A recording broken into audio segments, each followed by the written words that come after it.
Yeah.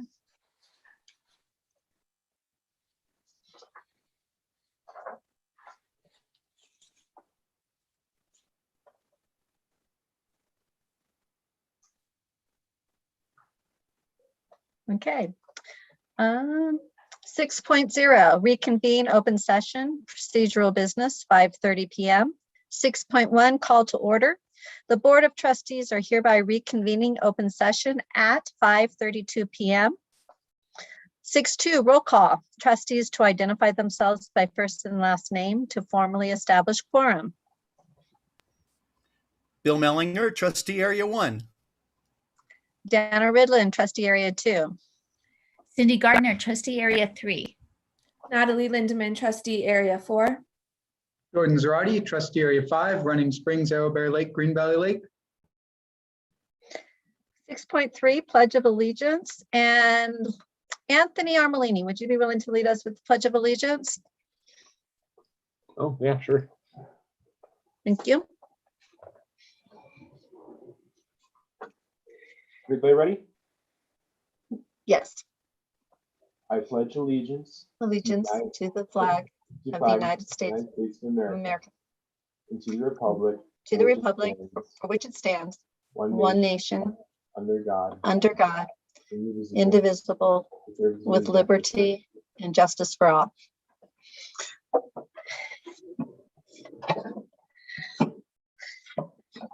Not rolling too well. Okay. 7.0, closed session report. 7.1, announcement of reportable actions taken during closed session. There is no reportable actions. 8.0, public testimony. Public comment period for items listed on this agenda and non-agenda items within the subject matter jurisdiction of the governing board. The public comment period is administered by state law and is the point in the meeting set aside for members of the public to share their opinions with the board. Open meeting laws do not permit the board to engage in dialogue or answer questions. Though it may not take action on non-agenda issues raised at the public comment period, the board, for example, may refer any matters to the superintendent for a review or take action to direct staff to place the matter of business on a future agenda. Due to the modified meeting procedures during the COVID-19 coronavirus pandemic, if a member of the public would like to address the governing board on agenda and non-agenda items within the subject matter of their jurisdiction, an email should have been submitted to the executive secretary to the superintendent by noon today. Written comments will be read aloud and are limited to 5 minutes per item. The board limits the total input time for items within the same subject to 20 minutes. So we did receive 3 such comments, and I will go ahead and read them now.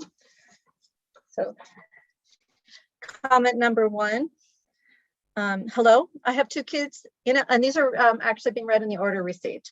So I have 2 kids in LAE school. One is in TK and the other is in 1st grade. I am not comfortable having my children wearing masks to school. I am okay with them wearing face shields that I have provided for them. I was told that I would need a doctor's note for them to wear face shields. I feel this is very unreasonable. Please let me know if face shields will work and I will put them in the hybrid model.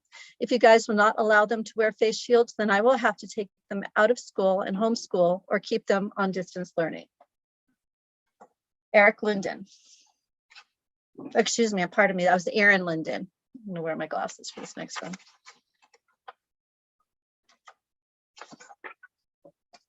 Comment 2. Dear board members, I would like to request that children in every school grade be allowed to Zoom into their classes if they are unable to return to in-person learning. Several other districts are making this accommodation and it is the right thing to do. Children with illnesses or children who have parents with illnesses have no choice when it comes to their situation.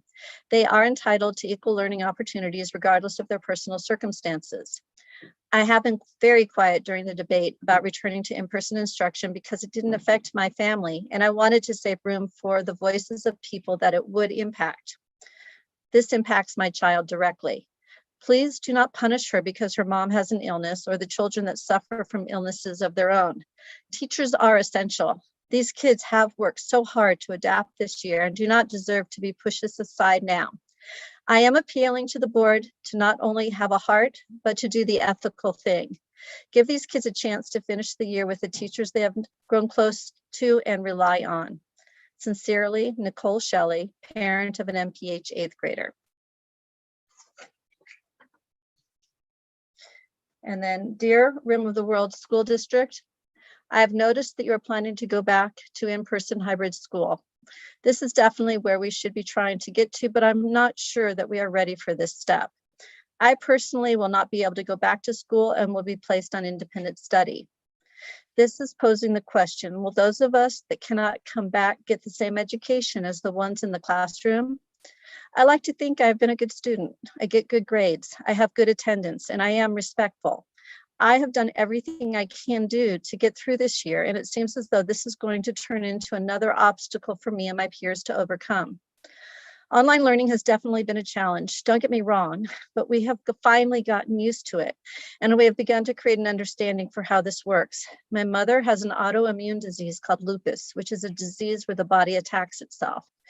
This puts her at a great risk for COVID, and it could possibly kill her. The real question is, should my education suffer because of an illness that we have no control over?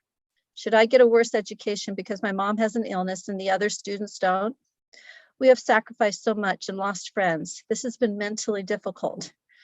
You are asking us to completely change our surroundings by putting us all in danger to go back to school for very few days.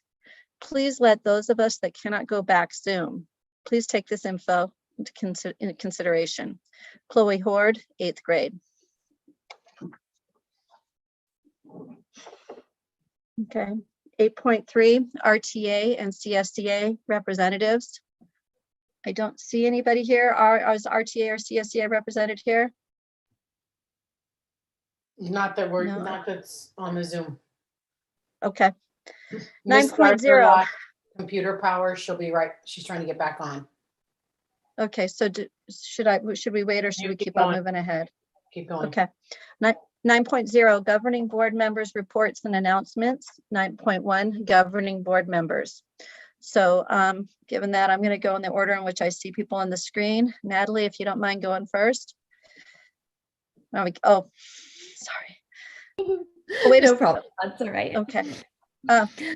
Suzanne just Well, joined us. Go ahead. Well, yeah, Mrs. Grove just joined us, and I don't know if there was technical difficulties. I'm not entirely sure whether, We'll allow, can I get some allow help? her the opportunity. What was that? Yeah, I'm on Okay, using my phone. fantastic. Mrs. Grove, did you want to make a report for CSDA? Sure, I really don't have a whole lot more from the last meeting, other than we are, I was just on another meeting, so I apologize for my tardiness, but one of the concerns we have is going to start biting us, I think, is the lack of substitutes. We don't have a lot of substitute aides, custodians, bus drivers, and that's going to affect, the other people in those categories. I'm not sure how we're going to have bus routes when, if somebody has to be out sick, etc. That, just wanted to bring that up, that's one of our concerns, that people are worried about needing a sub and not being able to get one. And then it just makes, the workload increase for, somebody else trying to cover that person. That's all. Okay, thank you. And that was for 8.3 CSDA representative. So moving on to 9.0, governing board members reports and announcements. 9.1, governing board members. Natalie, if you wouldn't mind now. Thank you, Jordana.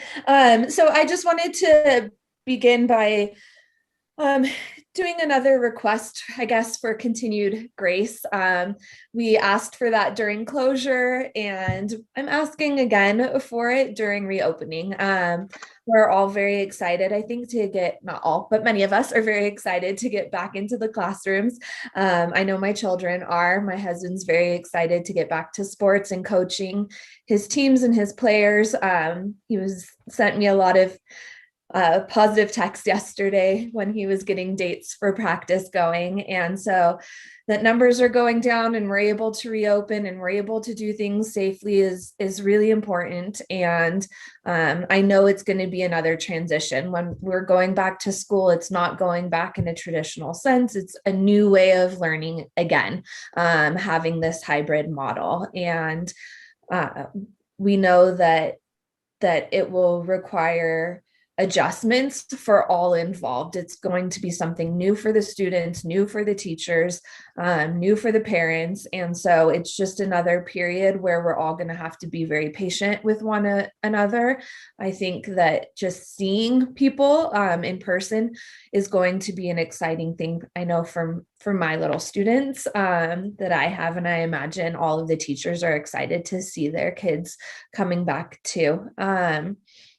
There's a lot of valuable information that needs to be shared, a lot of questions that are being asked. And I know Mrs. Murphy has a lot of information, so I don't want to take up a lot of time myself and kind of redirecting my time to that so our questions are answered appropriately. But thank you all. I'm excited to see people on campus. I'm excited to get back doing PTA matters if possible on campus and sharing some of the parents' love to the staff, and much appreciate all of the support staff who's been continuing to work on campuses. I know beautifications occurred, so I look forward to seeing our sparkling clean campuses with new paint in a lot of places too. Thank you all for your work during this time, and again, continued patience and grace during this transition for all of us. Thank you. Thanks, Natalie. Bill, if you'd like to go next, please. So, wow, I guess I should just say ditto to that, and Natalie, especially the sense that the challenges in dealing with this virus that has gone on for a year, to being closed up and all the things that have gone on with that, the fear that's been so prevalent is all a part of what we've been doing. And then all the shifting that's had to be done by not just by teachers, and students and parents and classified staff. I mean, there's been so much work, and yet now there's going to be a new challenge as we try to reopen. But it's so important that we try to get back to a healthy place. And so I agree with what Natalie was saying. I also want to say that I just attended my newest course. This one's in the Master's in Governance, and I've been doing so many Zoom meetings. Getting worn out by them like everyone else. But one of those things that has been a part of that is something that we'll report on later, and that is the Equity Committee.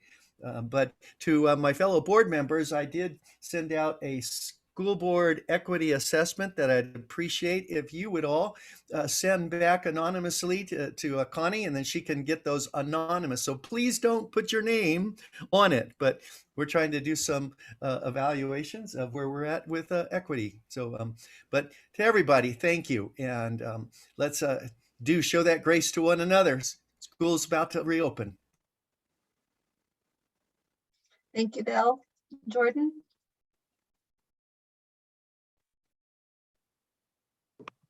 Sorry, I missed the unmute button. Thank you, Dana.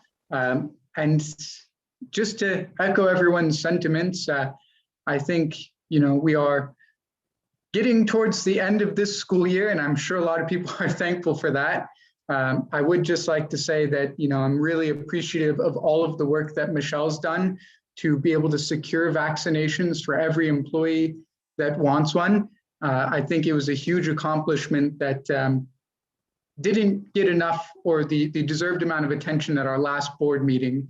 It was almost a little blip on her report, but I think it was really huge. And I would like to thank Michelle. I know how time consuming it's been coordinating with the county superintendent of schools, coordinating with the San Bernardino County Public Health Department, coordinating with what other superintendents are doing, coordinating and following, meetings at the state level, at the federal level, seeing what's the latest that's happening for vaccinations. What does this mean? During that time, up until this point, there have been a lot of changes in how vaccines have been distributed. There have been a lot of changes in eligibility. There have been, chains such as Rite Aid that have been able to fill a need for, some school employees that, want a vaccine and are able to do so outside of our district system. So being able to roll with all of those things and maintain on an individual level, individual communication with every staff member of whether they would like a vaccine or not, whether they've been able to coordinate an appointment or not, whether they've found other means and don't need a district supplied vaccine. I mean, it's an exhaustive amount of work that I just want to be very thankful for Michelle's work on that. The other thing that I want to definitely bring up is, let me just check. Yeah, I'm excited that we were able to have our first Equity and Social Justice Committee meeting yesterday.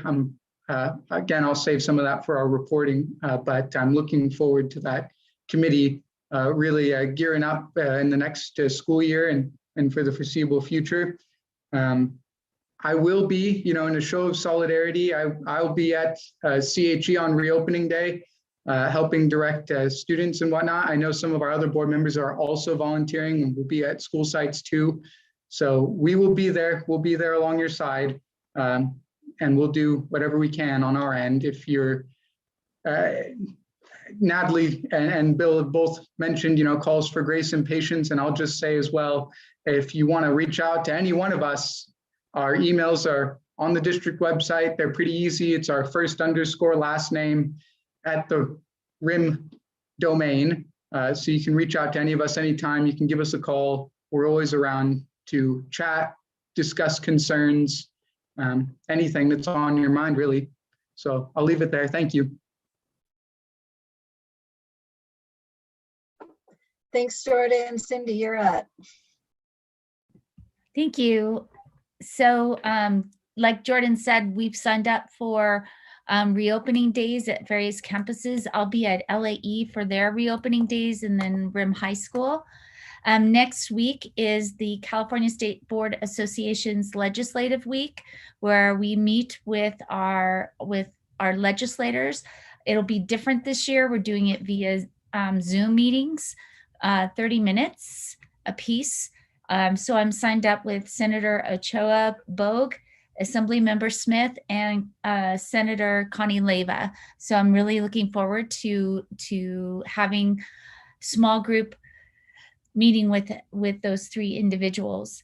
I'm also excited. I spent so many months working with the bus drivers on the painting of RIM High School. I'm sort of nervous about how the seniors are going to experience the school. Well, all students, but it's like, oh my gosh, I hope you guys like it. A lot of love went into it. So I hope you all enjoy it.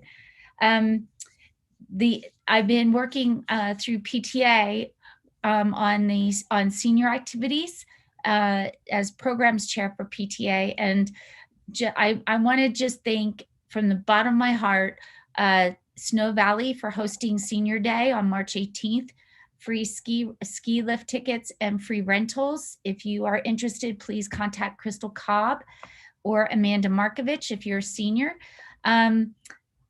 Thanking Sky Park, we have to do a little adjustment for their April 16th Senior Day. I want to thank Lake Arrowhead Village and Pizza and Deli. They're doing a Senior Day March 30th, where from 3 o'clock to 6 o'clock at night for you to go in and have reduced price on food. So that's kind of cool. So, but I want to thank the community members for really trying to put something special for the seniors. That's been really, really just heartwarming.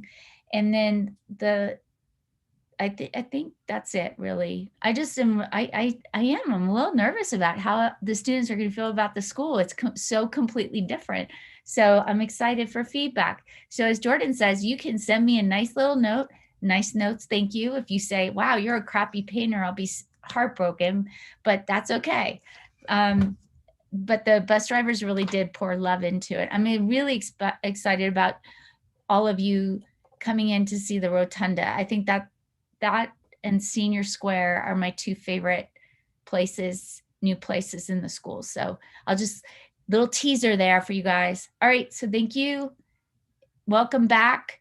I know it's going to be scary, but we're all in this together. So yay. Thanks, Cindy. All right, so I'll go next.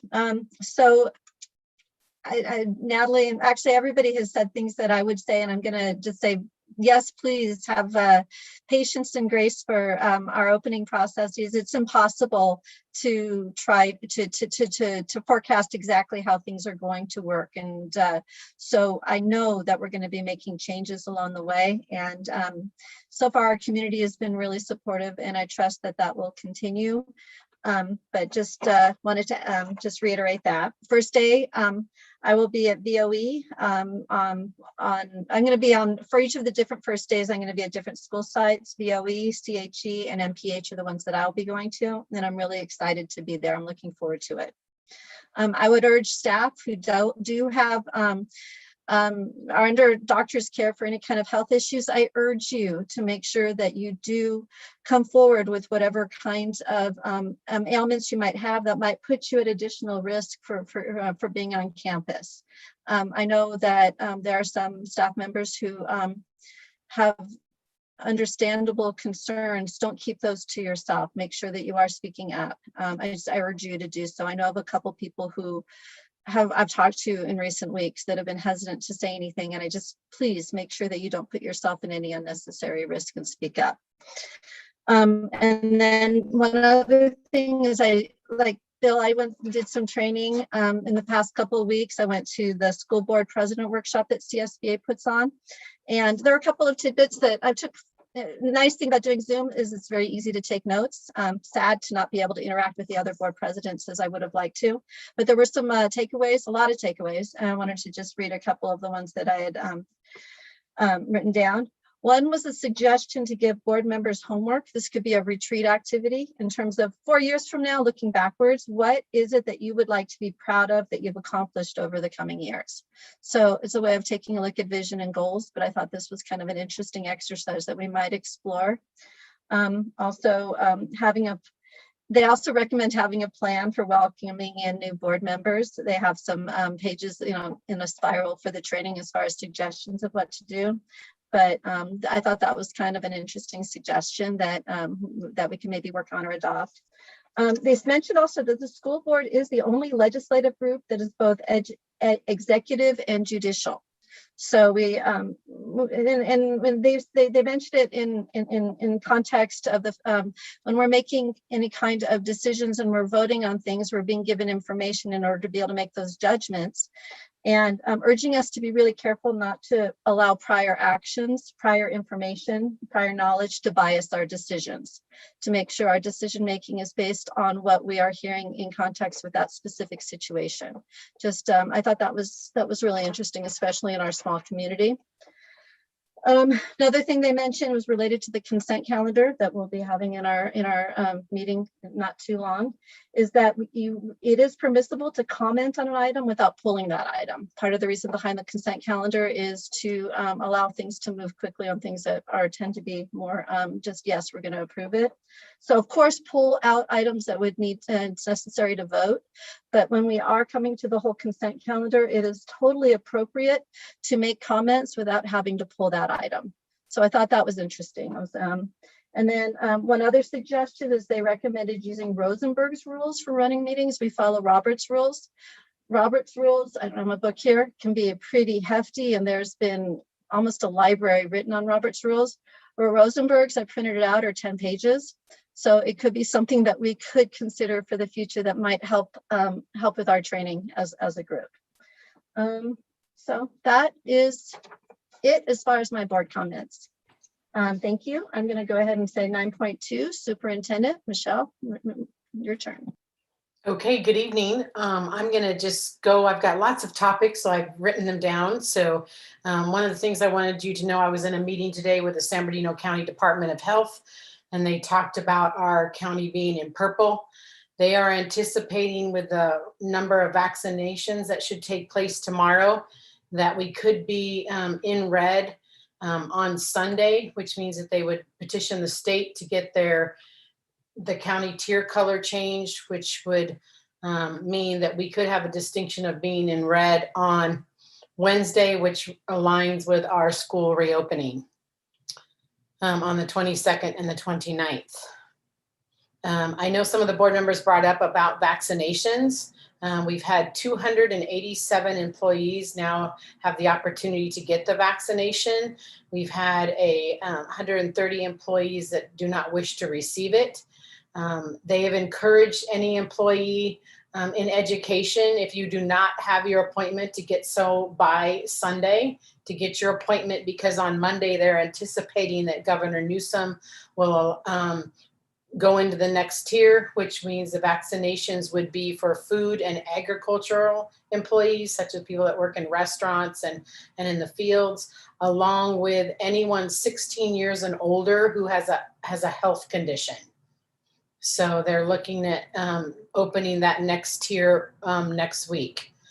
If our rates continue on the same way, I've got to say this with the county rates, they do anticipate that we could be in orange in 30 days. So that would be quite a change.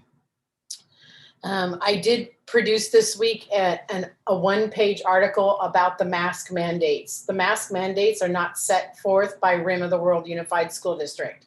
The mask mandates are set forth by the governor and in the guidelines for reopening schools safely. Those came out on January 14th of 2021. So I had released previously that our little ones, TK through 2, could wear a shield. They have went back on those guidelines, and so they are requiring all students, anyone over the age of 2, wear a mask to school. That includes employees and students. Again, that is not set by the district, and I couldn't change it if I want to. We have health inspections. The San Bernardino County Department of Health is coming up to our school district to make sure that we're following their guidelines. We have an appointment with them after school opens, so we have to follow those guidelines. If your child has a condition that they can't wear the mask, just like our employees, they need to bring a note to the school, and then a shield would be an acceptable change as long as it has the drape. So there are alternate means if they have a medical condition. So I'm sorry that I can't change that, but I can't. So weekly testing will begin. We've been offering monthly testing for our employees in the community at our district office in Blue Jay. Starting next week, we should be getting a flyer out, I'm hoping tomorrow, a flyer out to the community or Monday, that we will begin weekly testing at Grandview Elementary, which is one of our closed locations. And that testing will be open to all employees, the community, and students. So any student that would want, or parents that would want their child tested, it will be once a week at Grandview. And I believe that we've secured Wednesdays for that testing, which is the distance learning day, so that people can get to Grandview Elementary, which is located in Twin Peaks, if you don't know where that is, and the address will be on the flyer. I would like to thank a couple of groups who've been working hard. The COVID task force has been in place for the last couple of months and helped us with looking at the guidelines, questions from staff, and reporting to cabinet their concerns. We had a meeting yesterday, our final meeting yesterday, and I thank them all for their participation. It was voluntary. We had teachers, classified staff, administration, parents, and we had a student. The next time that task force meets, or will at least be sent something, will be when the governor releases guidelines for the 21-22 school year. Right now, there's a lot of advocacy, and people ask, how can we help? This is one way you can help, by putting pressure in Sacramento for the governor to release those guidelines sooner than later. School districts have a lot to do to prepare for reopening for the next school year. Our AXA, which is our administrative group, is really lobbying to make sure that that does not take place in July, because then we would be scrambling the last minute. So we're really hoping to get guidelines for the next school year prior to that. I've been asked a lot of questions about graduation and masks and other things. There will be a 2-page press release coming out tomorrow that answers a lot of the questions that you may have about schedules, masks, graduation. So that will be released tomorrow. I try to keep it to 1 page, but there were a lot of questions. So this will be break my own rule and be 2 pages long. We do have an approved safety plan from the San Bernardino County Department of Health. So that is good news. At the last board meeting, we were on day 8. So we are past that time frame and our safety plan has been approved.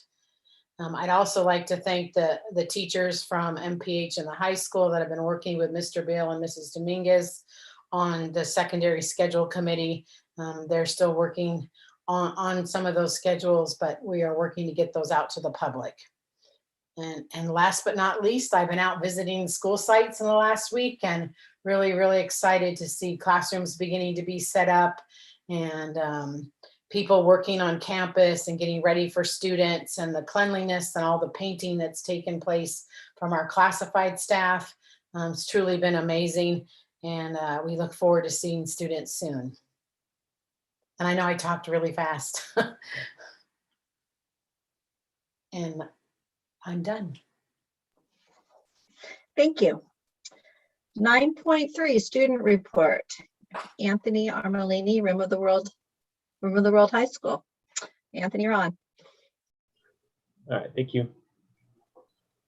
So this is my report for March 11, 2021. We have 3 week clovers. So this first slide is again the combined slide for safety, LAE, and DOE.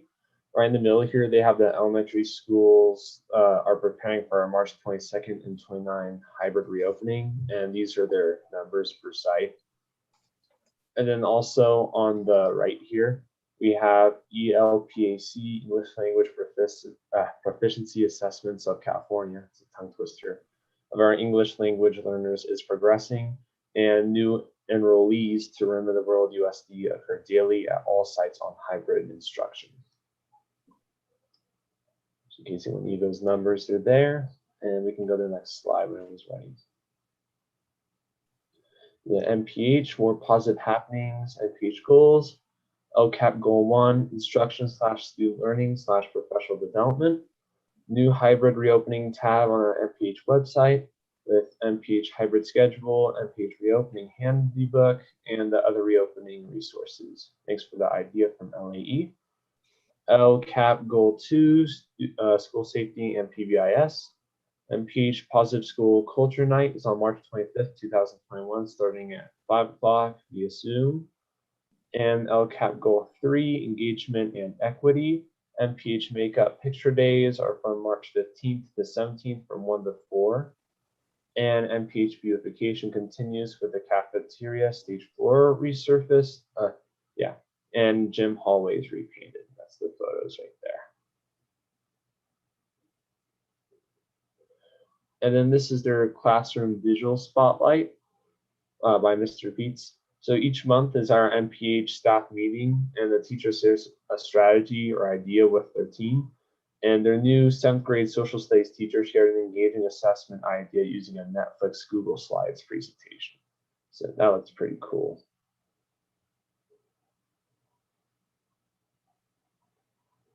And this is the Eagle highlights. This is the February update, so we're just reusing this one just because nothing's changed.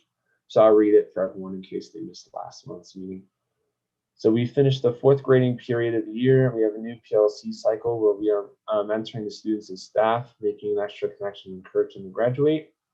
6-week cycle interventions are happening, including mandatory study hall during this grading period, as we are launching a new career program, Find Your Grind. We are doing a drawing every Friday for gift cards to Subway, McDonald's, and Snow Valley based off of weekly attendance and work completion, which is encouraging better attendance and achievement. We are bringing on a new consultant who works mainly with continuation school to bring about major changes for the next couple of years. We have social media presence on Instagram that was launched in December to connect with the students. And finally, scholarships are being introduced to students who are encouraged to apply, with all others will be decided by the staff, which is all the same information. And this is their home choice update for the same month. We are exploring opening a virtual academy next year that would separate the site to capture all home choice and long-term independent study students instead of keeping them all on the site rosters. We are back at full capacity of 120 students, while the teachers over ages, so we won't be accepting any more students into the program, but the wait is at 15 students and new demand comes in daily. Our teachers have been receiving PD from our elementary TOSA, Claire Tilson, who is now working with them on administrating IABs or checkpoint assessments. Trimester report cards have already happened at this point, but 95% of our families are continuing with the program for the final trimester and are overwhelmingly happy. So.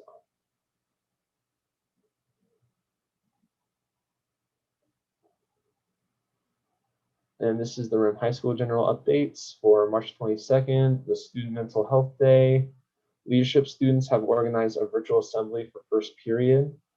RHS counselors, RIM Family Services, Mountain Counseling, Cindy Parker will all be facilitating various sessions on mental health and well-being for students throughout the school day.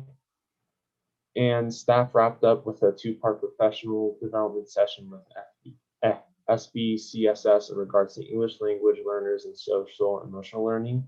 And they look forward to working with them to continue this week with the next school year. And staff will be participating in a 2-hour in-depth smart board training on March 18th. And this is the athletic and activities updates.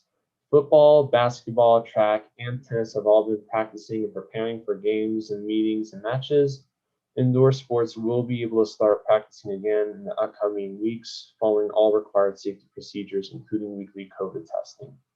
Various students groups have written COVID safety plans and have been approved by on campus for various activities such as Science Club, AP Ceramics, CSA Puerto Club, National Honor Society, and the Green Club. And that's my report. Thank you, guys.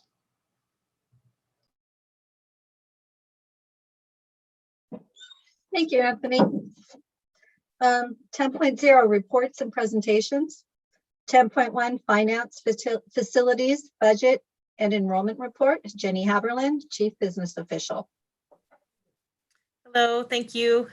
Nice to see everybody.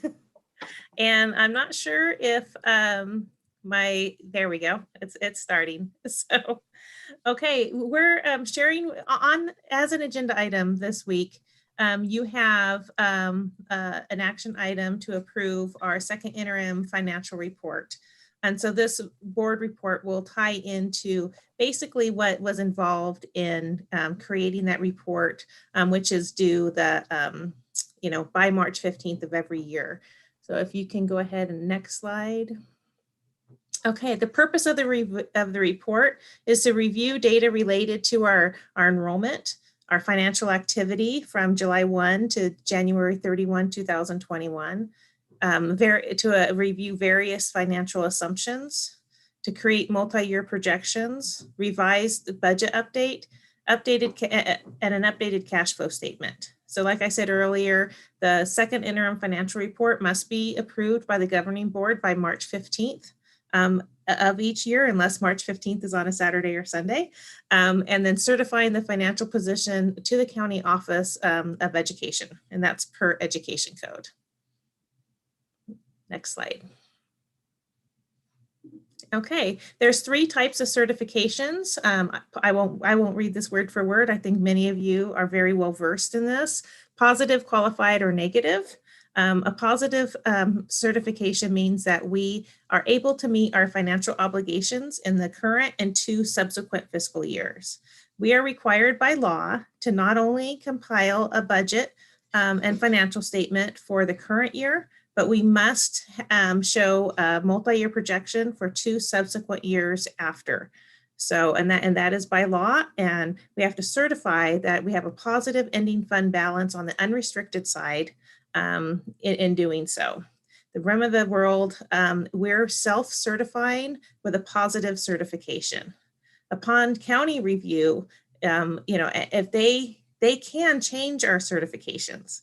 That's never happened, I think, since I've been at RIM in the 22 years where the county has changed that. But what they do is if we felt like we were in a qualified status, we would self-certified qualified and be right up front with it, and then work with the county on measures to address that.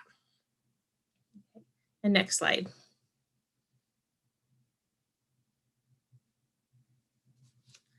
Okay, so at the second interim financial report, like I said earlier, it's actual activity through January 31st and a review of the district's working budget. And then we basically do housekeeping, any changes. We may get a revised grant award. Sometimes we get several. We may get Title I updated, 3 or 4 times a year, or we can get new monies that come in, or we can get a revised apportionment. So just regular housekeeping type of budget transfers would be incorporated, and anything that was a material, we would have talked to you beforehand. And that's like with the governor's proposal, the changes in the COLA and maybe one-time monies like the COVID funds. It wouldn't be a surprise, just all of a sudden it, showing up in the second interim report. So the multi-year projections are revised, and at this reporting date, they're revised based on the governor's January proposal. So the last interim report we had was first interim in December, and that was as updated as from really the state enacted budget. So the governor revises his budget assumptions in January, and the second interim report is based on that revision, and then any revisions that are particular to an individual school district. We review enrollment, corresponding ADA, and that's not only for the current year, but the subsequent years as we develop our multi-year projections. And one of the most significant changes since the first interim is the COLAs that the governor has placed in his budget. So you know that even though they've stated a COLA for the current year, 2.31 for the 2021 fiscal year, that is not funded this year. That'll be considered a compounded COLA and will be funded next year on next year's LCFF calculations.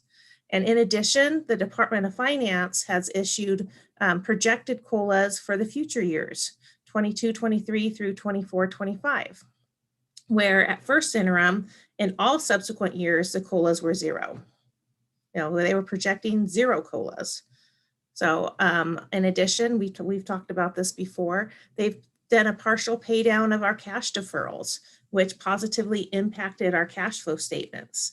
So we are self-certifying positive, and you could have a certification that goes positive or negative or qualified based on budget or based on cash. So we've talked about that when the state had originally was going to issue a bunch of IOUs to districts where recognize your revenue, but you'll get paid in the next year. And so with that cash deficit, it could bring a district into a qualified status, even though on the budget side of the house, they were positive. So that was a very appreciated component of the governor's budget, and the current year and the next fiscal year, we're not anticipating any cash shortages. Or the need to borrow, because that is a unrestricted general fund expense when we have the borrowing costs. Okay, we've already talked a lot about the federal funding that came in through the CARES Act to mitigate COVID-19 impacts. There's been a slight reduction to lottery this year on both sides of the house, unrestricted and restricted, not material enough to really warrant a discussion more than that about it. And then our future enrollment continues to be a concern and a major impact to the reductions of LCFF funding. Okay, so one of the items with the COLA is that, this year's dollars are getting 0 COLA. So we are getting that money next year. And that is, it makes for a 3.84% to be applied on the LCFF, where 2.31 is for the current year and 1.5 is for the 21-22 school year. Okay, next slide. Okay, this is just a snapshot of our enrollment. We currently, the last full enrollment and attendance month was month 7. Normally, we would be gearing up for our P2 report in month 8, which is the funding period that our ADA would be paid on for the state. But as you know, our ADA is held harmless, so we're not collecting ADA for fiscal purposes, only for compliance purposes. But our enrollment right now is 2,890. And you can see that's just a little bit different from a little bit less than the prior month, and then about 34 students less from the first month of school.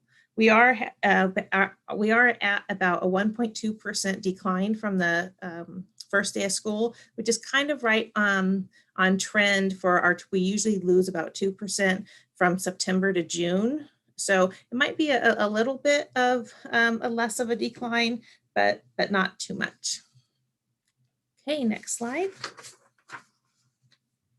Okay, as we talk about building multi-year projections and subsequent budgets in the future years, there's pieces of the puzzle that go into how to determine our total funding. And part of that is ADA. Another piece of that is our CBEDS enrollment. The CBEDS enrollment is a census date that all school districts in California, among other things, but in my world, the enrollment's what I look at, but they do a lot of personnel census taking with credentials and student populations in classrooms and teachers. But we also certify our enrollment the first Wednesday of every October. It tends to be one of our highest enrollment months. And you can see for 2021 school year, we were at 2,915. Now, what's important about this number, it's also a component in the unduplicated pupil percentage, of which on that same day, we certify our demographic data of our students in the 5 categories: the free lunch, the foster, the homeless, the EL, and military. So it is an important piece of data to capture as it's used in the calculation for our unduplicated pupil count, which contributes in the formula for part of our funding and what could generate supplemental and concentration grant funding for us. And then of course we project going out through 24-25, but monthly, annually, and every reporting cycle, we look at our enrollment, we look at our attendance, we see if we need to make any changes up or down, if new students come in, or if we experience a higher loss of students, we adjust these on a regular basis. The county also reviews our projections and to validate if they're reasonable or not. Next slide.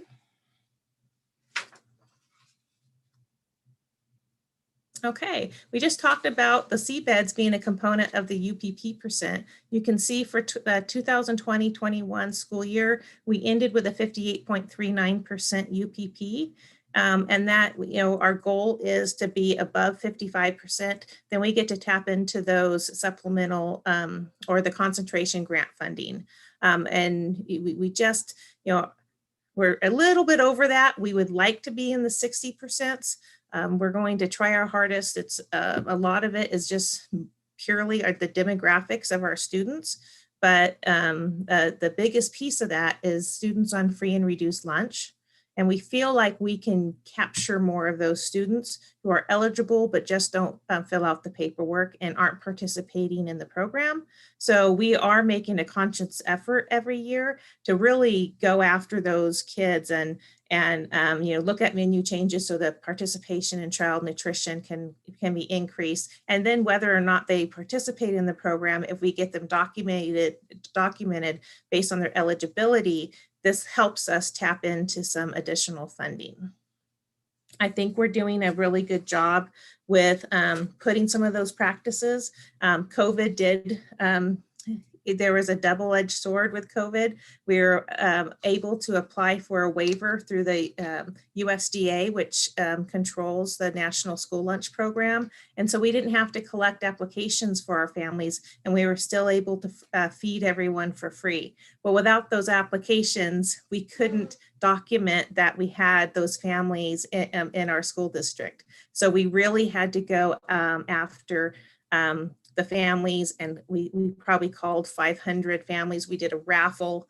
We put applications and income verification forms in every meal bag on Wednesdays. And what started at 44% in September, when we first started looking at the data, and we were panicking a little bit with that number, ended at 58.39, which was just a little bit shy from what we projected it to be. So we were really happy about that. We would like to see that number in the 60s. We think that's where our demographic and our students lie, and just getting those forms filled out. Okay, next page. Okay, I've talked a little bit about this, but what goes into our multi-year projections is various assumptions. And we, based on our biggest component is LCFF revenue, and that's based on current and projected CBEDS enrollment, updated ADA for the current year and the future years. Like I said before, we review those on a regular basis and update them at our financial reporting periods. We update other state and federal restricted revenue. I touched on that already. If we get a revision to Title I or a grant that we receive, we update our step and column increases each year. We review our health and welfare, and do we expect a large increase? We have projected 5% increases each year. The 21-22 school year, it's going to be just a little bit above that, but we were starting with COVID, we were worried we'd see 8%, 12%, 15% increases, and to have it just come just a little bit above 5 as their projected rate increases going into next year was a little bit of a relief for us. We look at savings from retirements. We look at staff reductions to address enrollment declines. We look at maybe one-time expenditures we have in the budget this year that we won't spend the money next year. So we would reduce the subsequent year's budget with those expenditures. We know that there's increases in STRS and PERS. We review those dollar amounts in the multi-years to see if we feel it's reasonable. And then we have savings, costs and savings from negotiated items. We have the reduction of any one-time revenues. And then, like I said before, we have changes to our lottery, both unrestricted and restricted. Okay, next slide. Okay, like I said before, one of the biggest changes in the governor's January proposal was going from zero COLA to an increase in COLA. So you can see the actual funded COLA in the column on the right, and I've bolded the 2021 school year and going forward to the 24-25 and what those changes were. You can see that the 21-22 is the largest change because it's just the combined from the 2021 and the 21-22 school year. The one concern that we're hearing at the various county meetings we're going to, or school services, capital advisors, when they talk about budgets, is these COLAs are presented by the Department of Finance and included in the FCMAT's LCFF calculator. So our county has adopted that the Department of Finance and FCMAT, if what they state as the COLA is, that's what we're going to use. There are groups out there that think the Department of Finance has overstated the COLA, and that the 22-23 and the 23-24 school year is overstated. And then when they true up their financials and adjust the COLA, those could be a little bit lower. So, and we'll just, that's, part of each reporting cycle. and the governor's the times when he revises his budget, the next one will be in May. The governors may revise. And so they'll look at their COLAs and they'll adjust it as needed. And then we'll adopt whatever, that they put in statute. Okay, next slide. Okay, this is a summary of our LCFF revenue by year. LCFF was implemented in 2013-14, and it was just a change from the old revenue limit style of allocating dollars. We talked before, there were winners and losers in school districts with, what makes up fair funding to schools.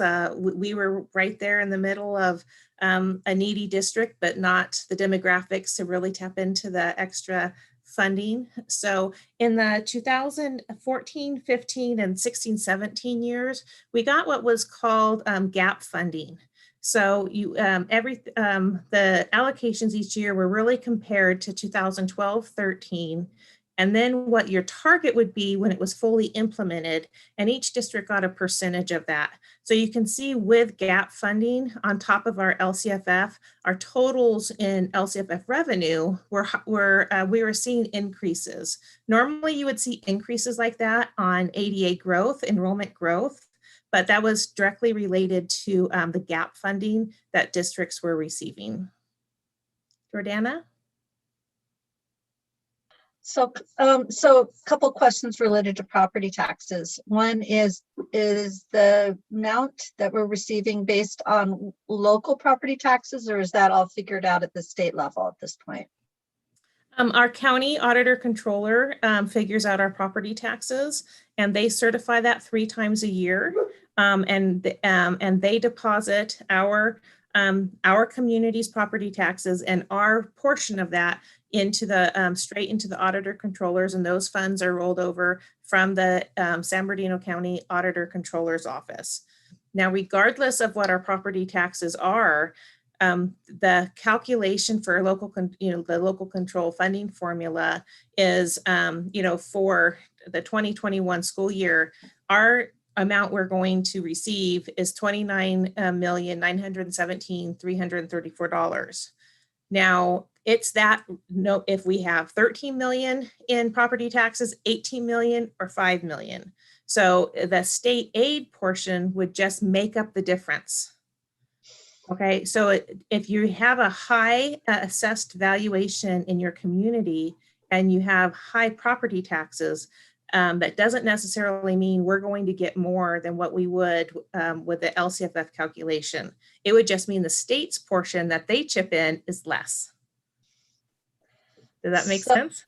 Totally makes sense. So let make sure I understand. So where we have a hot real estate market right now on our mountain and understand across the state, which was probably going to lead to much greater property tax revenue for the state, they're not going to necessarily have the schools realize that increase. Instead, that will just reduce the amount of state aid they would provide to each district. Is that what you're saying? Correct. Now, they may develop programs or pass-throughs or additional funding based on the health of the state itself, which could trickle down to districts, but it wouldn't be, RIM's community property taxes were higher, they're going to get a piece of that. It doesn't work that way. So what's a positive for districts like ours that have a higher assessed value is that when the state does enact deferrals, the deferrals are not on the total funding. It's not included in the property taxes. So the higher our property taxes, when the state enacts the deferrals, when you have a district that's high property tax, the cash deficit may have a less of an impact. So so you have a district that's maybe a 5 or 10% property taxes. When the state does enact deferrals, they really feel that impact right away because their cash payments are coming in much lower. Question for you, Jenny. So based off of that, then a way to read the 2020-2021 LCFF budget there essentially we're $16.84 million off from being what most people call a self-funded district then, right? That's another way to look at it? Correct. Okay, thank you. Yes. And so in 2018-19 is when the state fully funded the LCFF allocation, where they had an 8-year plan to implement it fully. And they were able to complete their implementation of the new allocation model in 6. So, and one of the things we like to say is they'll say they're fully funding LCFF. That's not fully funding education by any means. And so, but you will get from the state of California, we fully fund LCFF, which is true. They fully implemented their new allocation factor, method, but it does not fully fund education compared to other states. Another thing I would like to just point out is we've talked about that cliff, the financial cliff based on, really fully realizing the financial impact of declining enrollment. And RIM is not alone with the held harmless with ADA. It kind of it gave us a year, to fully realize some enrollment declines. And so it's really talked about in almost every meeting. School business officials will go to for a declining enrollment district, the 22-23 school year is when we'll fully realize the full financial impact of that cliff. So unless the state does something or come into, with one-time funds or reallocate some dollars, we're not alone, but that's going to be a very tough year. And that's why they recommend looking at it now and making changes now, to address that. If the state makes changes in 22-23, great, we can pivot, and adjust then. So I'm working my way forwards and a little backwards a little bit, but in the 21-22 school year, in contrast, you can see where the two COLAs combined gives us quite an increase to LCFF funding. So, it's just a little bit of whiplash, I guess, with funding, but it is very positive in 21-22 to get that COLA. And to have COLA recognized in every subsequent year also. But then the 23-24 and 24-25, those reductions in LCFF are merely enrollment based. Anticipating a continued decline in enrollment, even with a COLA, will still go into each year with reduced revenues over the prior year. Okay, next slide. We've talked about the slide. I think it's been in every one of my presentations for the last couple of years. It's just the increases in STRS and PERS and how that's been tough for every district to fund on their own. The state did buy down some of our costs in the 2021 and the 21-22 school year, but you can see in the 22-23 school year, the rates are projected to pop right back up for where they were scheduled to be. That a picture's worth 1,000 words, and we like to kind of keep repeating ourselves, even though I know you all know this information, and that's because we need to get out there and advocate for our school district that the COLAs aren't covering all of our mandated costs.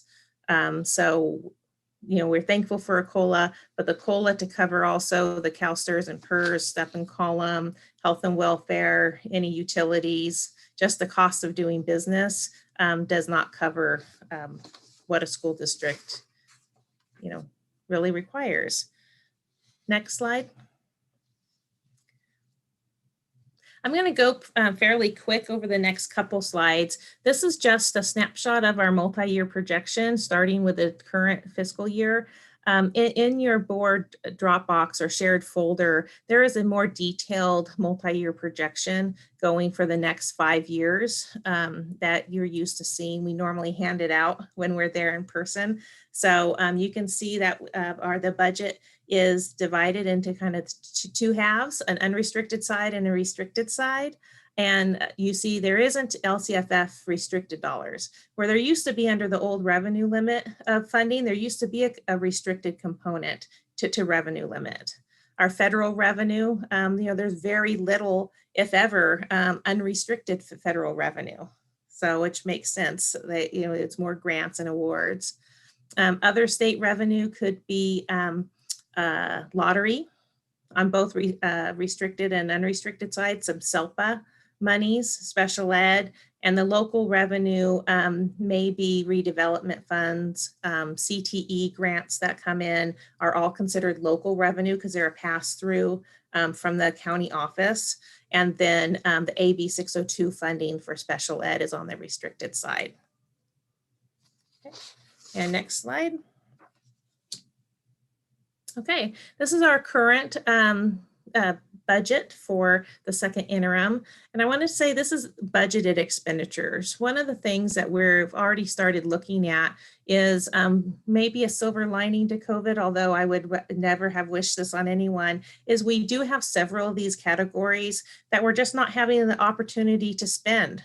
So we're starting to capture those, not actually in the budget right now, because we never know what opening schools will take and if departments and sites may start using their budgets. But I expect when we start building next year's budget and start reducing our current year budgets, and that's called the estimated actuals, we'll present that in June, we're going to see a lot lower expenditures on both sides of the house of the budget. So we'll capture that data as estimates in June. And then of course, when we close the books in August and present that in September. So you can see that we are ending our current year with a positive ending fund balance. You see it highlighted at the in yellow below. Next. And then the 21-22 and 22-23 school year is just a summary. You can see your report in your shared folder if you want more detail on what makes the different unrestricted revenues and expenditures. But we do have a positive ending fund balance in the 22-23 school year projected, and in the 22-23 school year. It's the 23-24 school year that we have a negative ending fund balance projected, and that's our fourth year out. And in the 24-25, which is our fifth year out. Probably every school district in California has a fifth year negative ending fund balance right now. But the 23-24 will be our third year come budget development in May and presented in June. So that's why, there are issues that we need to address in the 23-24 school year, which will be part of the fiscal solvency plan that will be brought to you in either the May or the June board meeting. Okay. Next slide. Okay, this is just a summary of total budgeted revenue, just to give kind of an idea of, like I said, I like to see a picture's worth 1,000 words on how much of our budget is directly related to enrollment and attendance. You can see our budget from LCFF sources compared to the other sides of the budget with federal revenues, other state and local. Next slide. Okay, I know it's really hard to see on the screen, but if you print out your presentation and it will be, I don't know if it'll be on the website tomorrow, but if it's not up on the website tomorrow, it'll be on Monday, but you also have this, you can print out. It's definitely an easier read once you print it out, but this is just our total budget by expenditures and gives you an idea of how much we spend on different types of expenditures like classified support, instructional aids, total employee benefits, retiree benefits, which are usually around 5% of our budget, but with the increase in the CARES Act, it's kind of skewed all of our percentages a little bit because we have, over $3 million of restricted revenue. Of course, we're spending that. So the other proportional share of the budgets, are reduced a little bit. And things like books and supplies, these are budgeted expenditures, not actual. Okay, next slide. Actually, on that slide, Just, it's really, that visual is just crazy in terms of teacher salaries and employee benefits are pretty much the same amount. So that's just I just wanted to point that out. I mean, they're off by a little bit, like 3%, but our benefits, I think most people would be surprised that we're spending about the same amount in benefits as we are in teacher salaries. Yes, definitely. So we're really over 30% or over 30 cents on a dollar for a classified worker, and over 16 cents on a dollar for every certificated worker, just in payroll costs, which doesn't even include health benefits. So, okay. Any more questions? All right. Once again, this is almost like the old-fashioned alligator chart that school services used to call it, but you can see just our projected deficit spending. You can see we're pretty good on our expenditures. I mean, we know we need to reduce some, and some will be naturally reduced by just, sites and departments not spending all their budgeted money. But what's really kind of hurting the district is the lower revenue. So finding ways to increase that revenue, it comes a time where you almost can't cut enough without doing some drastic things in the future. So just to clarify, I mean, it's great that we're presenting a positive certification, to the county, but we're just, by the looks of this chart and by the look of 23-24 school year, we're just kind of barely squeaking in, aren't we? I would call it a barely squeaking in. Yes.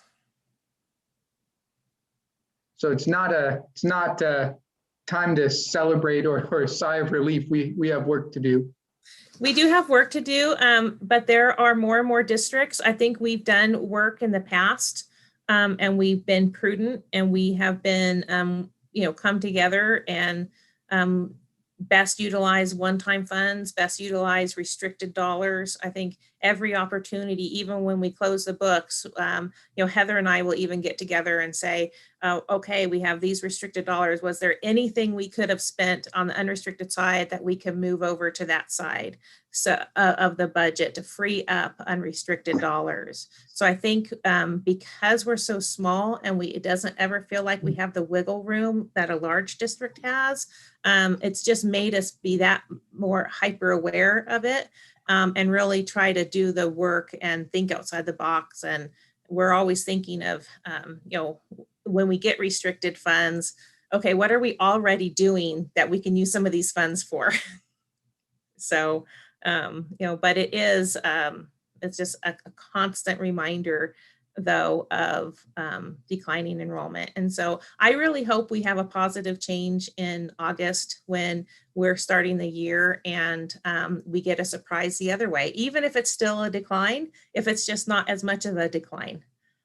That would be a nice problem to have, to even if it meant scrambling a little bit to get the staffing and the budgets developed for those students. So. Okay, next slide. Okay, our next steps, we just continue to monitor our enrollment plan for next school year and the years after that. The governor's May revision, I've already touched on this, for the, actually it's for the 21-22 school year, will be the basis for the estimated actuals. And then that comes in May. So I think most of us are signed up for that conference already, and anxiously. We're a little nervous because with our prior governor, what he reported in January, we knew there wouldn't be a lot of material changes in May. This is just a little unknown. We don't have that track record with Newsom. He seems to have, make swings, and from each budget. And so we'll see. So we'll see what May has to offer. Then we, of course, revise our multi-year assumptions, and then we continue to collaborate with our employees regarding funding scenarios and the future years.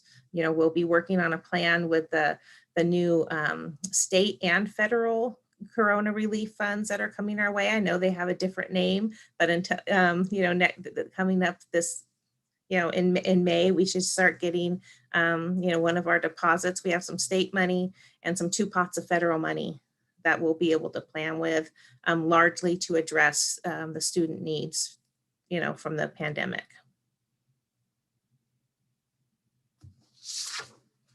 Okay, are there any questions?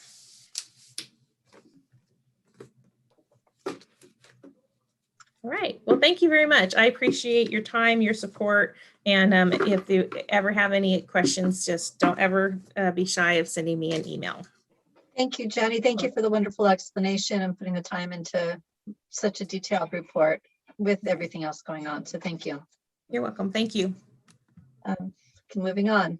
10.2 Student Learning and Achievement. Title I Intervention and Support, Foster Youth and Low SES Report. Heather Dominguez, Director of Educational Services. Hello, Heather. Hello, good evening, board members and cabinet and anybody who's watching from the community on YouTube. We're going to spend a little bit of time talking about our socioeconomically disadvantaged foster and homeless programs. Next slide. So this slide represents some demographic information from a couple of our dashboards. And we've talked before about how this year the dashboard is a little wonky because it is absent quite a bit of data due to our situation and not having the color designations for some of our measures. But this shows you the 18-19 dashboard data and then the 1920 dashboard data in terms of numbers of students that are represented in each of those student groups. I'm going to be sharing some numbers with you a little later that we have taken actually from our CBEDS data, which you heard Jenny reference, which is a little more current numbers. Those would be numbers represented from October, first week of October, is when that information is captured. So our dashboard data is always a little delayed. It is not in real time. So we do try to track as much as we can real-time data because those are the kids that we have in our classrooms, right now. Next slide. So it's socioeconomically disadvantaged numbers. These are our students who are eligible for free and reduced lunch. You can see the breakdown there in terms of the overall percentage. You heard Jenny reference the district-wide percentage. About 58.4% of our students are identified and received free or reduced lunches. And then you can see it there broken down by each site. And I can see it displayed much nicer on my little laptop than it does on the big screen. It's a little blurred out, it looks like, but you can see there the total enrollment for each school, the number of students that are identified as socioeconomically disadvantaged, and the percentage of their school population. And so there is a little bit of a variance across our campuses in terms of students eligible for that resource. Next slide. I found this interesting a few years back. I always kind of thought of homeless as a very limited definition in terms of people who literally didn't have anywhere, to live.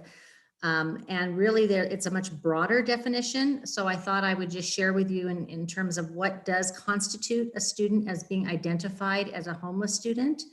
It would be children who are sharing a house with other people due to some economic hardship. Children and youth who may be living in motels, hotels, trailer parks, or shelters.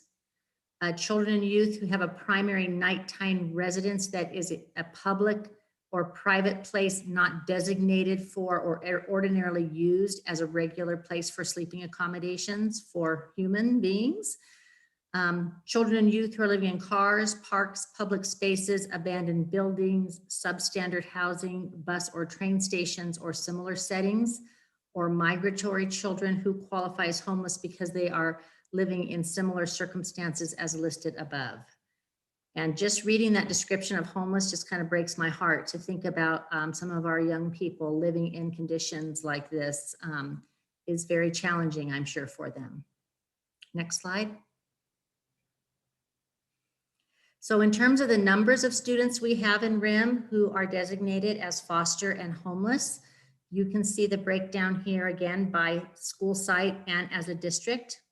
So we have 7 students across the district that are identified as foster youth. And we have 48 students who are identified by that definition I just shared with you as being homeless. And then you can see it broken down by each of our school sites and how many students we have there. I have a question as far as, are there any students that are being counted double where they are both foster and homeless in this chart? You know, that's a good question. I'm not sure. I got these numbers from Debbie Messina, our child welfare and attendance clerk. And I don't know if they're duplicated or not. I don't know that answer, but likely could be, although sometimes people who take children in as foster youth do have more stable housing, but not necessarily, I suppose. Okay, next slide. In terms of data around our academic data surrounding these particular student groups, we don't have a whole lot of that because we're devoid of some of that dashboard data this year just due to our situation. This would be information about our students who are college and career prepared or prepared for. And so at the bottom of this chart, the first part, you can see some of the ethnic breakdowns. And then on the bottom part, you can see in terms of students who are prepared, they're from the socioeconomically disadvantaged group. We had 40.7% of those students identified as being prepared, 24 students. And then the homeless students, 3.4, which represents 2 students. So that's a breakdown related to those particular populations and that particular metric. Next slide. This would represent our graduation rates broken down by those particular student groups. This is a chart I got off of DataQuest. DataQuest has a lot of information and any of the data that was collected this year, that's where most of that can be found rather than the dashboard. And so I just highlighted the student groups that we're talking about this evening in terms of our foster youth and how many of them graduated, the numbers and the percent. It was encouraging to see that our socioeconomically disadvantaged students are actually graduating at almost the same rate as all students, that at the 80.4%, but of course we would like to see that go up. Next slide. In terms of some resources that we allocate to help support some of these student groups, we have our Title I funds, which help support a child and welfare attendance clerk. Some of those resources do, as well as combined with our LCFF. So we get about $1 million in Title I resources that are to help support supplemental and intervention kinds of programs. We do allocate about $712,000 of that to our sites where they're able to plan with their through their CPSA and with their school site council, how they utilize those resources to help support students. Also, we have the LCFF supplemental, which is from our LCAP, which is a state funding source, which is set aside for supplemental supports for students as well. And some of the outreach programs we offer with our federal and state money would be the Child Welfare and Attendance Liaison, homeless outreach, parent engagement, AVID, PBIS implementation, credit recovery, instructional and intervention supports, student meals, personnel that support our students of need, transportation and bus passes, instructional tutoring, teachers on special assignment who address some professional development needs, and instructional aids. And I always like to put in the ed code reference that no child can be denied the opportunity to participate in school functions due to lack of funds. So these are resources that can be used for those students who may need that extra support. Next slide. Some things specifically for the homeless children and youth grant program and some of the resources that our child welfare and attendance clerk supports these students with are referenced here. And I won't read it to you. And I believe you have a copy of this PowerPoint in your your shared file. Next slide. And any questions?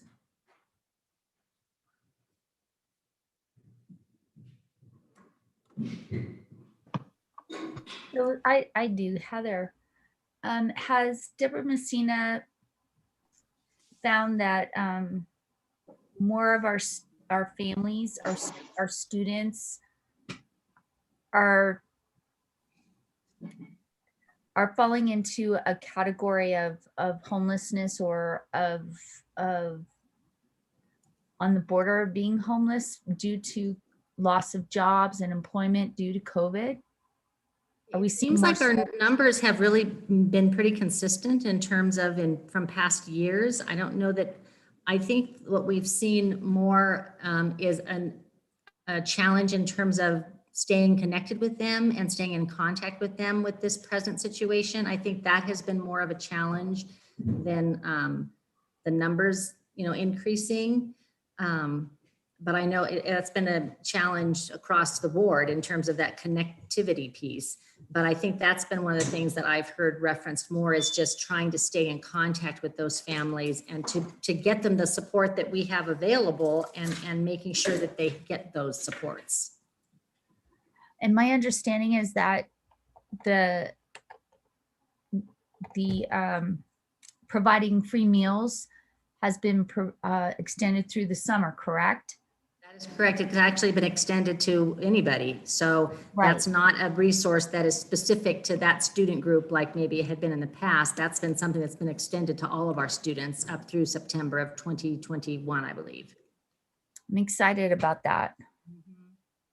Yeah, that's been a great resource for our families. Heather, I don't know if you just said something. I couldn't hear you. Oh, I just said that that's been a great resource for our families, having that ability to provide more meals without having to meet that eligibility criteria. So are we going to be providing meals actually during summer? Well, we are going to be offering summer school, so I know we'll be doing it for students who are coming to summer school, and I don't know the answer to if we're doing it continuing through the summer in terms of for everybody, but I know we'll be providing meals for those students who are coming to summer school programs. Okay. We can get that answer to you in an update from our Director of Child Nutritional Services. I know it was just announced, so I'm, I was just excited about it, thinking about those families that are struggling.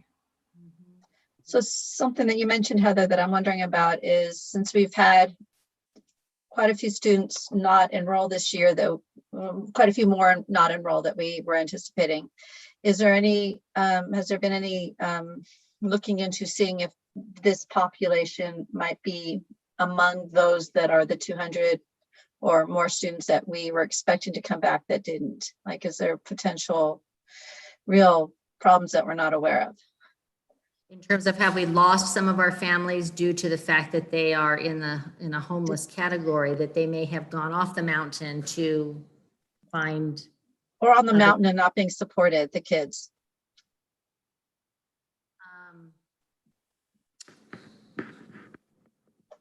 Yeah, that's a really good question. I don't, that would probably be a good question for Debbie Messina, more specifically. Yeah. Okay.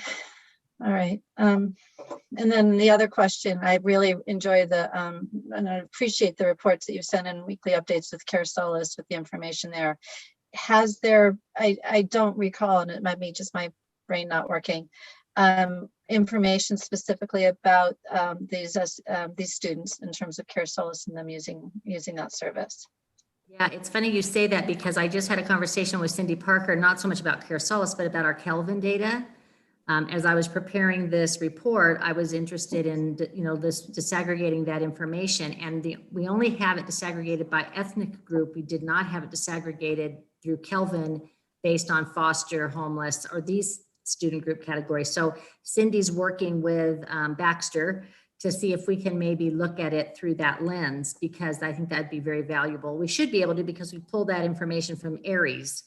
But I don't know if they have their database set up to disaggregate in that way. So Cindy's working with them. She put that on her list of questions for the next round of meeting with him. But I don't think Care Solace breaks it down by that student group, by those student groups either. I think it's more like male, female, age group. Yeah. Thank Heather, you.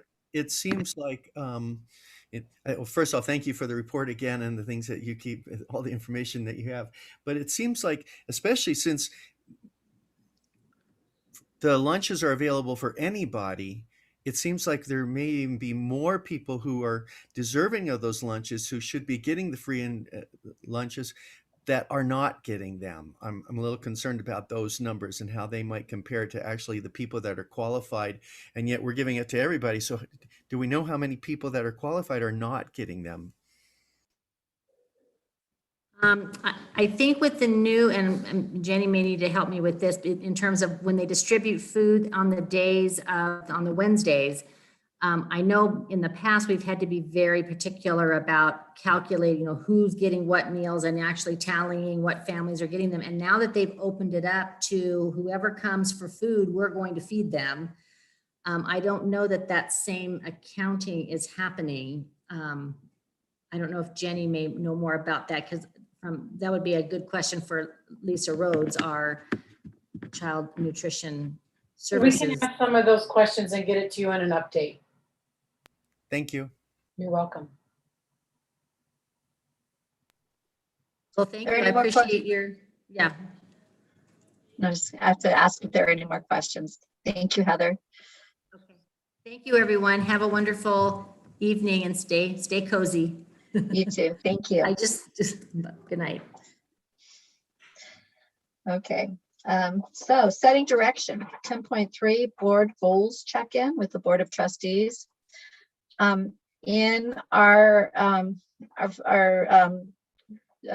Google folder there, we have the board goals, and this would be a good time to, hopefully everybody has a copy or has them up on their screen. We all good? Then this would be a great opportunity for us to go through these, see how we're doing with it, and have a discussion. So because of all the different screens I'm doing, I printed mine out. So I've got goal. So what I'm thinking is let's take a look at each of the 4 goals and spend a couple minutes if needed on each of those. I'm not going to read them all to you. We'll look at goal number 1. I'll read the bold. The Room of the World Unified School District School Board is committed to a common vision. We have A, B, C, D. I want to take a few moments. And does anybody have anything that they wish to say regarding these goals and how we're doing on those?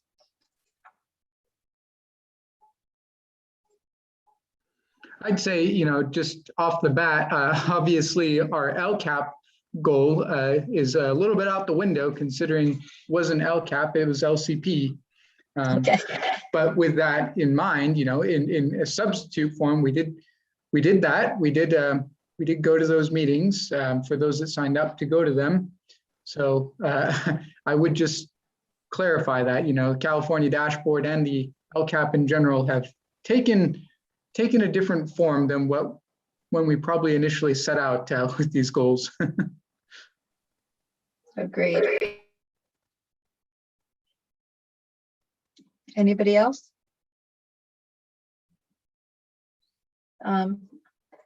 I would just add, as far as goal 1, obviously we don't always agree on absolutely everything, but in terms of having a shared common vision and how to get there, honestly, we agree on more than we don't. And I think in terms of our vision, I think that there's absolute unity and focus in trying to make sure that our students are well served. So that would be my thought in terms of goal 1. Let's move on to goal 2. The Room of the World Unified School Board will collaborate and inform the community on district priorities, enrollment, progress, celebrations, needs, and opportunities for involvement. And again, there's A through E here. Just as a big picture, I think collaborations looked a lot different throughout COVID times, and there are many ways that we have collaborated more, and then other areas where we had to scale back our collaborations. So as a whole, I think that we are absolutely on the right path. A lot of communications, you know, Mrs. Murphy does a lot of the work to actually put our board goals into practice in regards to the reaching out to the community and the educating the community. The one-pagers that we've been doing for the district, I think, are a move in the right direction there. We are still going to the meetings that are existing. We're trying to do those via Zoom, but everything shifted a bit in our ability to do this collaboration piece. We definitely have newer people contributing to kind of policies than we did in the past. And hopefully when schools reopen, there will be a safe way to get people, you know, who are used to collaborating back, because we value them and don't want them pushed out forever, obviously. We're trying to schedule some times with trustees. I know Jordan put that up, and are we open now to being able to do that? Because that was really part of that goal. Absolutely. Well, Jordana and I did one, and we only had one guest on it, and it was via Zoom. They are much more dynamic in person if they can happen. But that's a good question for Mrs. Murphy in regards to kind of safety and meeting people. What are our thoughts, or what are policies allowing us to do at this point? On the superintendent meeting today, they talked about that the governor is currently working on re-releasing for I don't know how many times the gathering rules. So right now, if we go to red as a county, there will be some restrictions lifted, so such as gym attendance, indoor dining, and some of those, but they'll still be at a limited capacity. So he's working on supposedly he's working on gathering guidelines so that we will have more direction for things like that, like graduation. Even our board meetings are going to mimic our what we're doing with our students, which I forgot to say in my report. So the March 25th board meeting, we have enough capacity to have 18 audience members after counting cabinet and board and the people that need to work in the room. So, and our 2 union presidents. So we're looking forward to a hybrid model of board meetings starting in March, and then looking for those guidelines to come out from our governor. But right now they are not following the guidelines released by the CDC, which talked about if you're vaccinated, you can now go into homes and gather and things like that. But they're working on gathering guidelines. That was the update I was given at 10 o'clock this morning. I'd also say, just in terms of, keeping the community informed about needs, opportunities, celebrations, and whatnot, the implementation of Parent Square, I know that's not a board thing, but that's been really helpful in distributing board information, especially advocacy letters. I think we've done a good job of putting together asks for the community. Here's ways you can help advocate for RIM schools. Here's some, letters that we've drafted up. Here's some financial impacts and what it'll mean for us, So I think we have done a good job in at least distributing that. And again, not to say that Parent Square is anything board related, but having Parent Square and being able to use that as a better communication tool. I mean, prior to Parent Square, it was, posting on Facebook and, PDFs on the website and whatnot. But Parent Square, I think, has made such an immediate impact on being able to allow the board to better communicate with the community. And I want to say that attendance to the community organizations, I went to, and Jordan went to one with me, the Lake Arrowhead MAC meeting, and on the first Thursday of every month.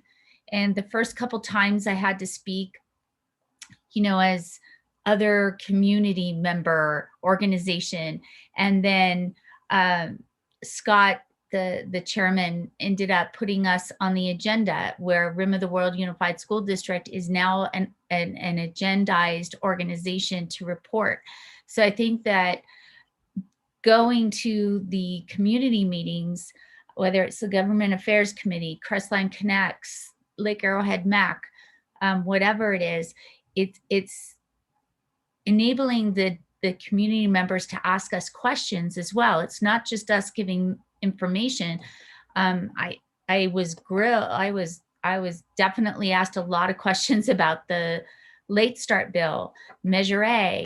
And so it was that those meetings enable our community members to really ask their questions face to face with us in those settings. So that's been a good Lake Arrowhead MAC, man, that last one, woo, there are people hopping mad about the snow and the Flatlanders coming up and playing in the snow and parking everywhere. So I had a lot of people hear me report on the district. So that was kind of cool. But anyways, I'm just saying is that I think that we've opened ourselves a myriad of ways to be communicated with. Well, and I know that we we were hoping, Jordan, right, to do a meeting next week for reopening with a time with the trustees, and I'm not sure exactly how we were going to do that. Yeah, I don't have an answer for that quite yet. I know that I think, It would still be needed to be made via Zoom. yeah, But that we makes sense. can get it advertised if, but the board member who is in charge of that time with trustees would need to set up the Zoom and share the link with me so that we could get the flyer made. Jordan, have you set out the new schedule? Because I know that I made remarks. I have not. I'll update that and I will put it back out. Because I didn't sign up because I thought you were just wanting comments at the time, input. What I'll do is I'll update based on that. I'll resend it out, and then I'll also I can be on the first one, whatever it is, so I can generate a meeting link and just put it in that form already. So at least we have a virtual meeting space already assigned, no matter who signs up or what it is or what day it is. Thanks, Jordan. Excellent. Any other comments as far as goal number 2? Goal number 3, the World Unified School District School Board adopts a fiscally responsible budget aligned to the district's visions and goals. We had an example of that tonight with Ginny's awesome report. So there we go. We're all going to say thank you, Jenny. Yeah, exactly. And the best part are those one-page small snapshots of the district that can be used as, for meetings and so on. So thanks, Jenny, for putting those and keeping those updated for us. And I will add, this, not only is it not an easy task for Jenny, but when it comes to keeping a fiscally sound district, we do a lot of hard work in closed session in regards to negotiation, and I've Todd and Jenny and everyone who's involved in that, really difficult decisions are made. And we're talking about our progress here, and we like to share the positives, but in reality, there's really difficult decisions that have been made and continue to need to be made. And we are not in a good place financially, even though we are, certifying a positive budget here, that we're just not in a good place. And with declining in everything that we've talked about, repeatedly, but I think as a board, we're making responsible decisions. We're making informed decisions. We are making, decisions that we know are affecting people's lives and are affecting, the entire district, all of our students, all of our teachers. And it is a very challenging task, but one we take seriously, and we put great effort into it and great time into it. So for those that don't know, the background work and only see us here in board meetings, again, cognitive energy and emotional energy goes into these decisions for us. And I think as a board, we work well together. We ask good questions, and our cabinet and Mrs. Murphy are able to give us answers to everything we need. And if they don't know it right away, they go find those answers for us so we can do our most important job, which is protecting this district and making it succeed and last.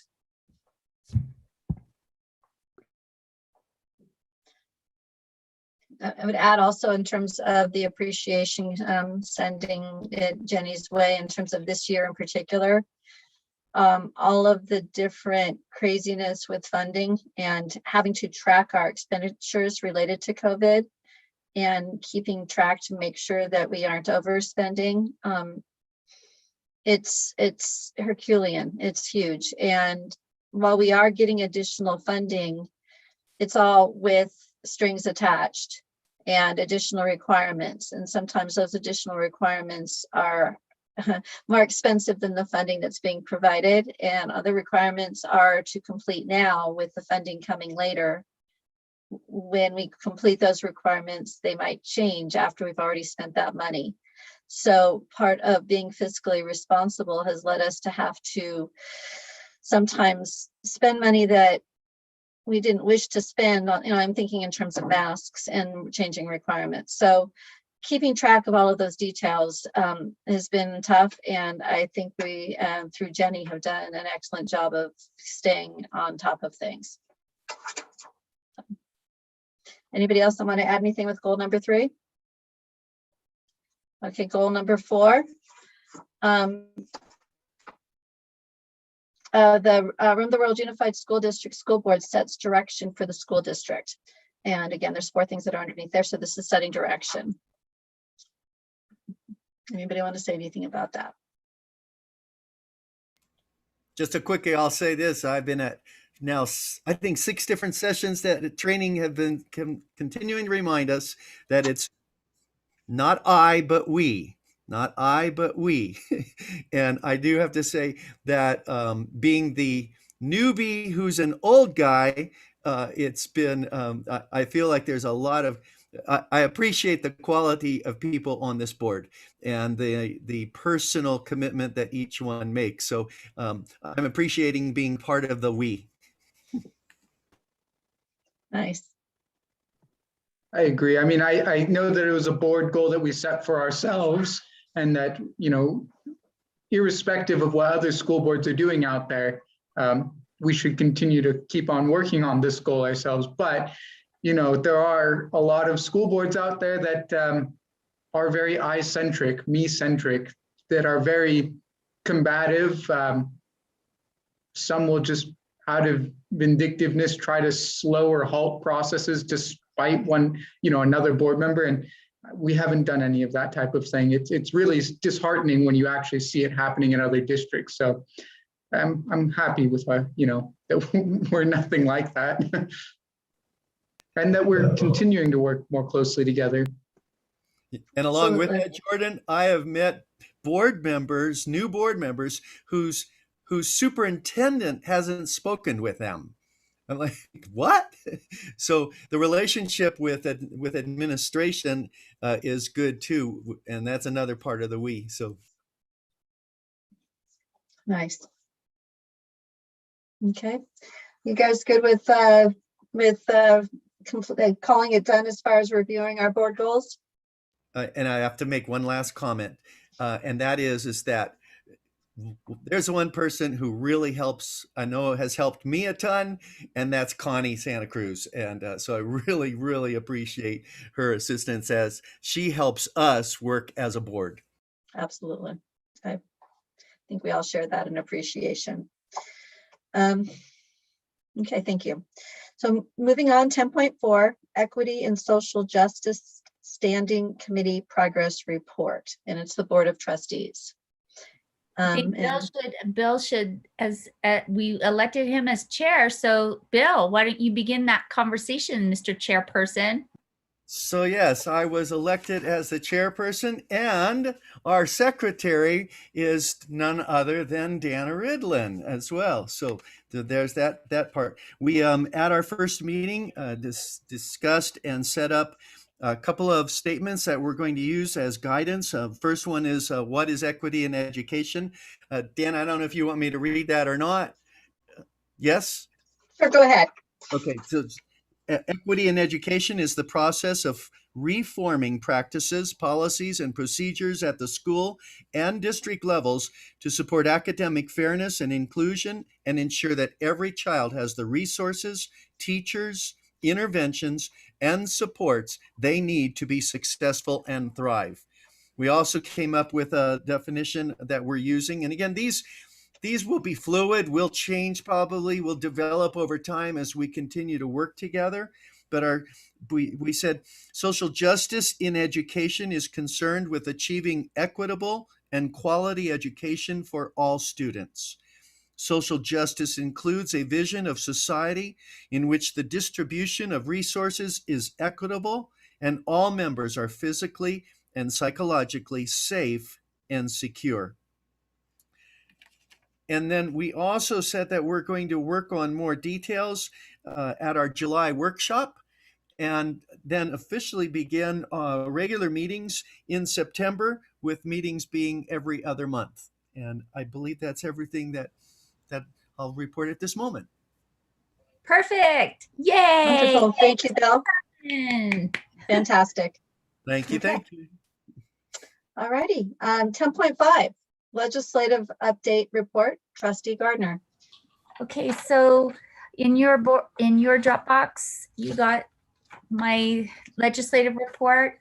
Sandabs met Wednesday, and took positions on some of these bills. I want to, what is a soft opposed? I know I put that on there. A soft opposed to a bill means that we're not going, Sandabs is not going to ask capital advisors to send the senator or assembly member a letter of opposition. It's kind of like we're going to wait and see, and capital advisors is intending to go in and work with the different legislators to try to correct some of the concerns we have with these bills. So that's why it's a soft opposed instead of just going ahead and write a letter opposing the bill. I did want to bring up that AB 599, sorry, that particular bill introduced by Assembly Member Reggie Jones Sawyer from Los Angeles, meaning it's in regards to it's really, this is going to eventually turn into a Williams reform and how schools are identified under Williams, because right now schools are that were in the program improvement, designated program improvement, PI, those were under the old California standards and the old API scores. So remember, if you didn't do a certain achievement, you might be in program improvement. So that's still in place. So any school that was in program improvement when we changed into the California dashboard is still technically in program improvement. So this particular bill will eventually be a Williams reform in terms of how we identify our schools. And County Superintendent Ted Alejandro, the concern with this bill, which is why it's a watch, is as it's reformed, we want to make sure it's apples and apples. That means that how a school was evaluated then in that kind of in the API translates equitably to the dashboard, so that it's comparing apples to apples. So just letting you know. The big thing that I want to talk about is the fact that the two federal proposals, both proposals call for full funding of the federal government's promise of 40% to cover IDEA, special education costs. It would be over 10 years, but as Kevin Gordon from Capital Advisors said, yeah, we would like it shorter timeline, but any of these years in that 10-year period will be more money that we've seen in IDEA than we've ever seen in an increase, ever. So we are hopeful that with this Congress and this administration that we may see some progress towards the federal government fulfilling its promise of funding special education at 40%. So that was a really, really, I think, a lovely news. I was excited to see that when it was on your report. I know. It's like, Yahoo! And you saved it for last. Yeah. I did want to go back though, really quick. The other one that was kind of cool, even though he's not my, oh, I shouldn't say this on this, never mind.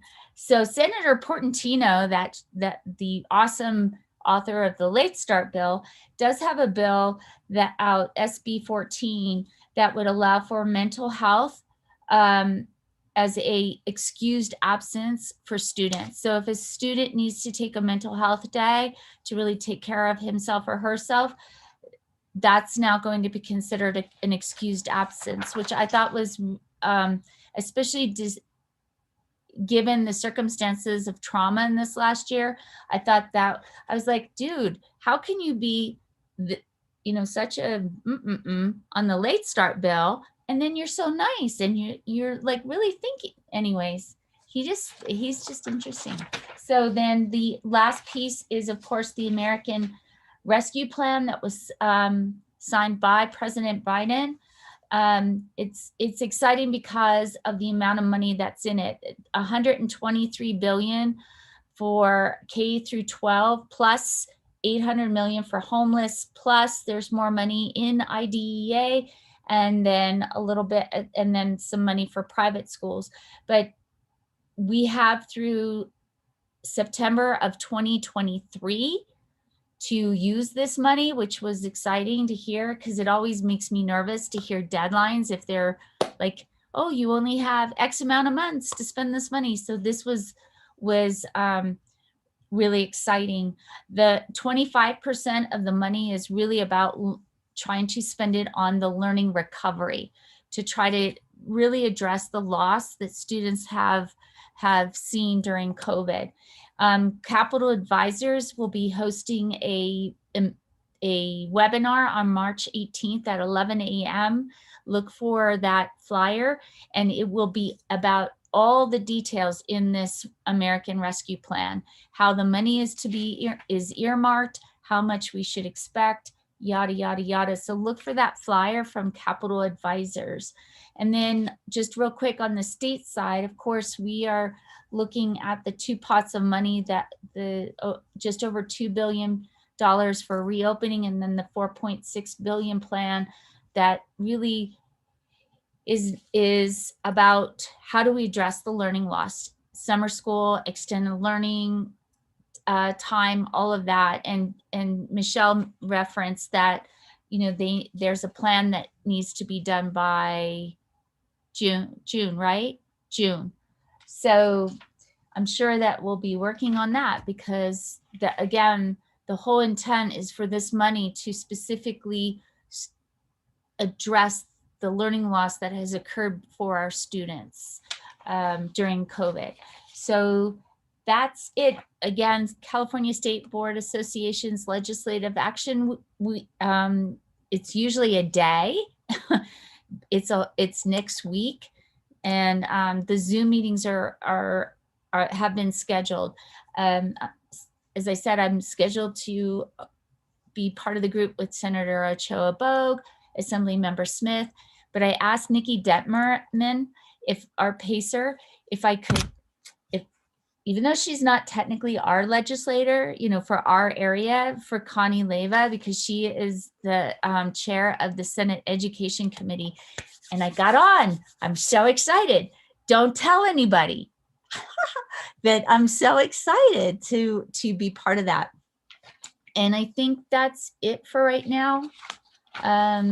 You guys have the updates. You can go over. Oh, shoot. The last thing is that the U.S. Department of Education released its guidance on the state assessments, meaning testing, the testing accountability. They are not accepting waivers. The waiver requirement that we do the assessments, they're not waiving that. but California is putting in a waiver that will allow some flexibilities in the testing window, and the spring testing window has been extended to July 30th. I'm not really sure what student really wants to do the testing in July, but that's a whole nother issue. So that is my final report. Thanks, Cindy. Okay, 11.0 action calendar. 11.1 superintendent approval to revise board policy BP 6146.1 high school graduation requirements to our policies and procedures. The revision was provided by the California School Boards Association, CSBA. Fiscal impact none. Do I have a motion? So moved. Second? Anybody? Seconded. Okay, that was Jordan. Okay, so Natalie and Jordan. Any discussion? Just that it seems like one of the most significant pieces on there is the retroactive awarding of diplomas, right, for people for this past year who were in line for graduation, and that's significant. So just thought it'd be good to note that. Good point. Excellent. Okay, let's go ahead and vote. All in favor? Aye. Aye. Aye. All opposed? Motion passed unanimously. 11.2, superintendent approval of the COVID safety plan for Rim of the World Unified School District. Fiscal impact none. So moved. So move. Second. Okay, Cindy and then Bill. And I want to make a whole bunch of changes for Michelle on that. Oh my God, Bill, you are way too much. Yeah, he's trying to be funny again. Oh man. Guy. It already has been approved by the state and by the San Bernardino County. The safety plan has, and so any changes would be made would have to take 8 days for new approval. And it was recommended as a best practice that the board approve it. So that's why you see it on the action calendar tonight. And anybody interested in our plans can pull it up and look at 173 pages of it. They are on the district website, and they have been. I mean, there's been just the updates have not been. They've been to be able to keep up with the additional requirements that the county and the state have provided.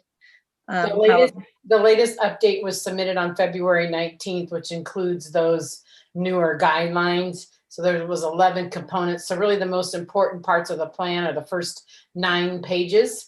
And then after that is handbooks that Mr. Beal created for employee guidelines.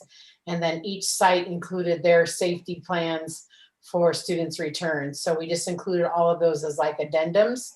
But the part that the county and the state's most interested in is the first 9 pages and then the checklist. And I remember being said that the level of detail that we have in the safety plan that you put together, Michelle, is way more detailed than other districts, and really is working to protect our staff and our students. You know, We didn't have to include all of those addendums, but we did because we felt it was important to see the continuity between district plans all the way down to the site plans for each of the 6 school sites. And I've clicked around, you know, on the state's portal, looking at other districts, you know, in California, looking at surrounding districts, looking at, you know, just poking around. And you can see there's a lot of school districts that don't have an approved COVID safety plan yet, or don't have one submitted yet. The last I checked, even Bear Valley didn't, but, you know, they might have since the last time I looked. But, you know, there's a lot of districts around us that don't have a COVID safety plan, or the ones that are in existence are in, you know, definitely much shorter if you're just going to look at length. And this is really a great tool for parents to go ahead and look at too. So I would urge that. There's a lot of detail there, and a lot of it is because it's things that we have to do, like Michelle was talking about earlier in her report. But I would urge people to go online and look at those reports and look at specifically their school. And I would add to that, Bill, that rather than relying on word of mouth, going right to that report is going to give exactly what it is that we will be doing. Okay, ready for vote? All in favor? Aye. Aye. All opposed? Motion passed unanimously. 11.3, Personnel Services, approval of the personnel page, fiscal impact budgeted. So moved. Cindy? Do I have a second? Might need to take yourself off mute. I'll Second. second. Okay, I heard Jordan. Any discussion on this one? I just wanted to say that I'm abstaining from vote on this because you'll notice my husband is on the personnel page, so I need to abstain. Okay.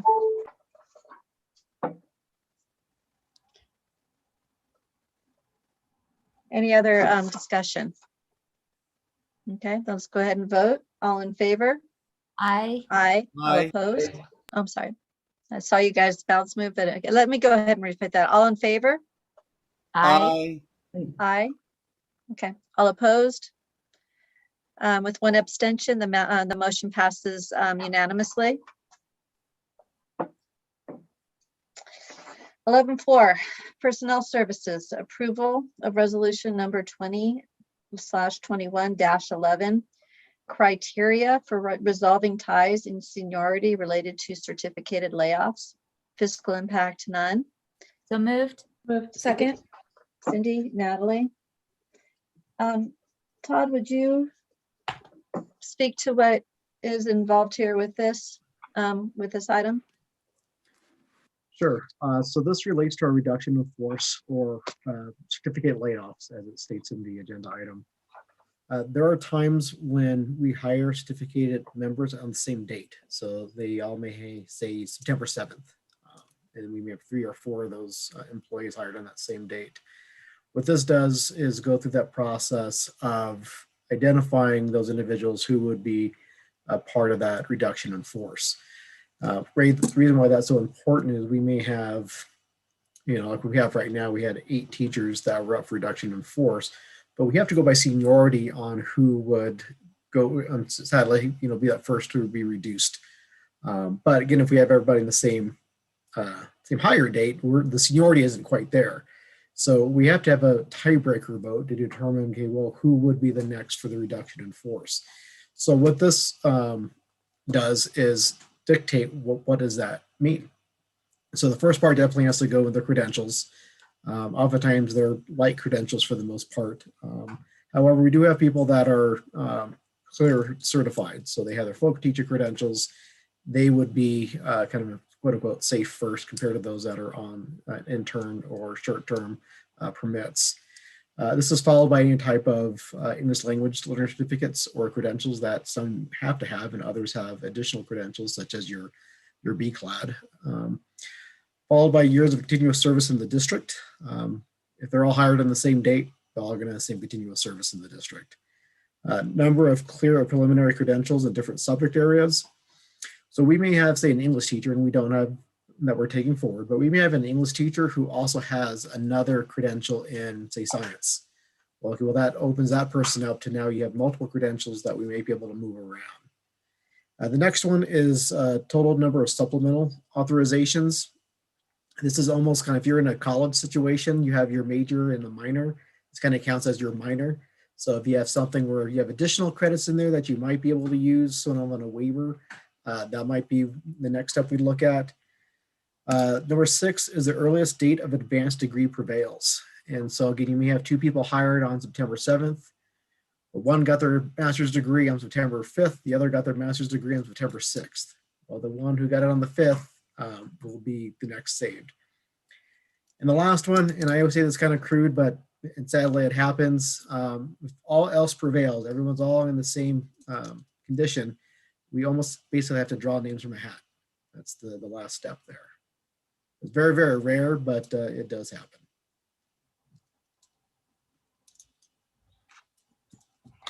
Thank you, Todd. Any other comments? Just that I'm No. glad that that's the last one and it's not us having to pick between 2 people. Yeah. I'd love to see our enrollment increase and have this become a non-issue. So let's go ahead and move to the vote. All in favor? Aye. Aye. All opposed? Motion passes unanimously. 11.5, Personnel Services, approval of the tentative agreement between Room of the World Unified School District and California School Employees Association, CSEA, to increase the classified salary schedule 3% effective July 1st, 2020. The district will also provide a $10,000 one-time payment to CSEA unit members who provide early notice of irrevocable retirement for the end of the 2020-2021 school year.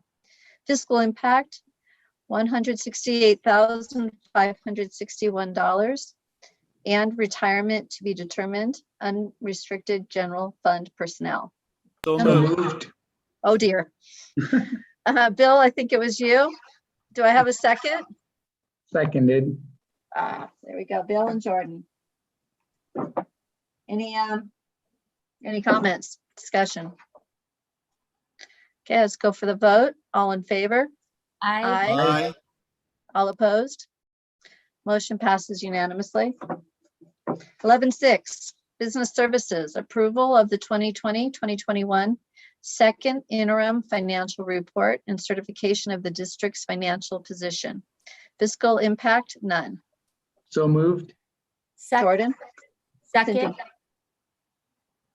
Cindy? Any discussion? Great job, Jenny. We really appreciate what you do. Yes, thank you, Jenny. All right, let's go ahead and vote on it. All in favor? Aye. Aye. All opposed? Motion passes unanimously. 12.0, consent calendar. Actually, does anybody wish to have any items pulled? No? Okay, then do I have a motion for the consent calendar in its entirety? So moved. Do I have a second? Second. Is there any discussion about this before we vote on it? Yahoo. Yahoo, okay. I can second that too. Okay, then let's go ahead and vote for all items 12.1 through 12.10. All in favor? Aye. Aye. Aye. All opposed? Motion passes unanimously.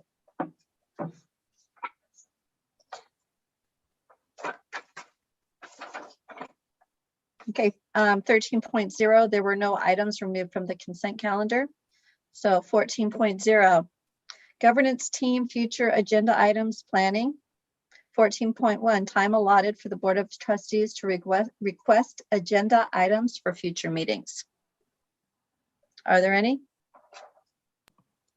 Are we changing that COVID safety plan? Are we going to put that on as the recommendations for future Oh, meetings? now you too. Okay. I think March 25th would be the perfect date to do that.